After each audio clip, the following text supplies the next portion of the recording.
पितामह भीष्म ने जब शरीर छोड़ा तो पितामह भीष्म को भी भगवान श्री कृष्ण ने बताया कि तुमने क्या क्या किया। जब कर्ण ने छोड़ा तो कर्ण को भी भगवान ने बताया कि तुम्हारे किस कारण से यह दुर्दशा हो रही है। सबको बताया है, सबको। भगवान श्री राम व्यक्ति को जीना सिखाते हैं और भगवान श्री कृष्ण व्यक्ति को रहना सिखाते हैं। ये राम और कृष्ण में अंतर है, कैसे रहना ये कृष्ण सिखा देते हैं। जिंदगी में ठीक से जीना भगवान श्री कृष्ण सिखाते हैं कि जैसे सीखोगे वैसे सिखाएंगे। डंडे से चलोगे तो डंडे से चलाएंगे, प्रेम से चलोगे तो प्रेम से चलाएंगे। ये भगवान कृष्ण है। भगवान कृष्ण जब तक धरा पर रहे ना तो भगवान कृष्ण ने सब कुछ धर्म के अनुसार ही किया, लेकिन कोई भी व्यक्ति यह नहीं कह पाया कि भगवान श्री कृष्ण धर्म के साथ चल रहे हैं। सबको लगता था भगवान तो अधर्म कर रहे हैं, लेकिन जब वह व्यक्ति की मृत्यु नजदीक आती थी तो भगवान अपने विराट रूप में बताते थे कि यह धर्म है। पितामह भीष्म से कहा, पितामह जिस वक्त द्रौपदी पर अत्याचार हो रहा था, जिस वक्त द्रौपदी की लाज लूटी जा रही थी, यदि तुम चाहते तो उस नारी की लाज लूटी जा सकती थी। तुम इतने बलशाली थे, यदि एक पांव भी धरती पर मार देते तो पूरा सिंहासन हिल जाता हस्तिनापुर का, लेकिन तुम मौन रहे। याद रखना मेरे भाई, जो लोग समाज में होते हुए अत्याचारों पर मौन रहते हैं ना, जब उनके साथ में अत्याचार होता है तो तब समाज में मौन हो जाता है। इसलिए जब जब समाज में अत्याचार हो तब तब अपने मौन खोल देना, तब अपने मुख से मौन को हटा देना।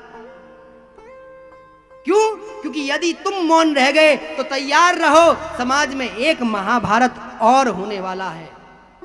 अनेकों माताओं का, पुत्रों का बलिदान होने वाला है, अनेकों बहुएं विधवा होने वाली हैं, अनेकों लोगों की हत्याएं होने वाली हैं, अनेकों लोग अनाथ होने वाले हैं।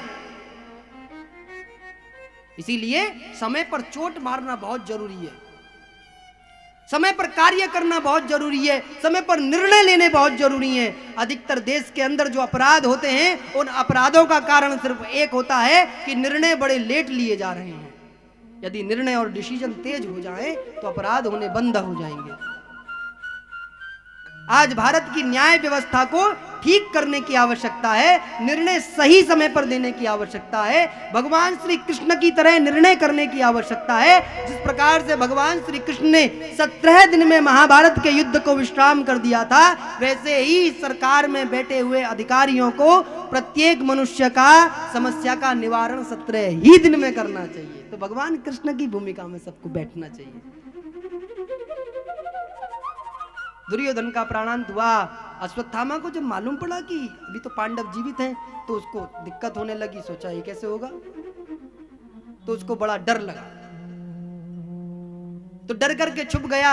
उधर जब देखा कि प्रातःकालीन हुआ, सूर्य उदय हो रहा है, जैसे ही द्रौपदी ने अपनी आंखें खोली हैं, आंखें खोलते ही घर में रक्त की धारा बहती हुई देखी है, मन विचलित हो गया। द्रौपदी को लगने लगा कि मेरे पांडवों की हत्याएं हो गई हैं, लगता है मेरे पांडवों को मार दिया गया है। और जैसे ही उनके कक्ष में डरे डरे प्रवेश करती है, देखती है वहां पर बिना शीशों के शव पड़े हैं। द्रौपदी की आंखों में आंसू आ जाते हैं। द्रौपदी कहती है, माधव इतना भी क्या था कि मेरी संतानों का दोष क्या था, इन्होंने तो महाभारत के युद्ध में भाग भी नहीं लिया, ये तो किसी तरीके से ठीक से लड़ भी नहीं पाए, ये लड़े भी तो अपनी आयु के व्यक्तियों के साथ में लड़े, इनकी हत्याएं क्यों हुई माधव, और तुम्हारे रहते हुए इनकी हत्याएं हो गई। जब भगवान को निमंत्रण होता है, इस बात का पता चलता है कि इस प्रकार से घटना हुई है, आज भगवान का हृदय दुखा है। भगवान श्री कृष्ण जब अंदर प्रवेश करते हैं तो द्रौपदी चित्कारती है, द्रौपदी हाय पुत्र करके रोती है।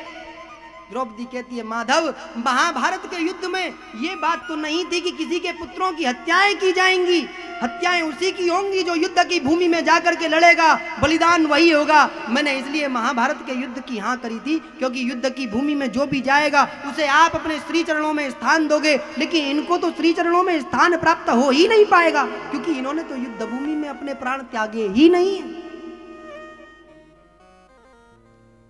तब भगवान कहते हैं द्रौपदी, नियति बड़ी क्रूर होती है, नियति के सामने किसी की नहीं चलती, नियति बड़ी क्रूर होती है। द्रौपदी, मैं तुम्हारे पास में आया था कि महाभारत का तुमने जब युद्ध मांगा था, मैंने कहा था हर निर्णय के लिए तैयार हो क्या? मैंने यहां तक पूछा था कि द्रौपदी, क्या तुम अपना सर्वस्व बलिदान करने के लिए तैयार हो? तो तुमने कहा था हाँ माधव, मैं अपना सर्वस्व बलिदान करने के लिए तैयार हूं। तुम्ही ने तो युद्ध मांगा था, तुम्ही ने तो युद्ध कहा था। तो द्रौपदी कहती है कि प्रभु, क्या इस युद्ध की दोषी मैं हूं? बोले नहीं द्रौपदी, तुम इतनी विशेष नहीं हो कि इस युद्ध की दोषी या इस युद्ध को कराने वाली तुम अपने आप को मानो। इस युद्ध को तुम नहीं कराई, इस युद्ध को नियति ने तय किया है।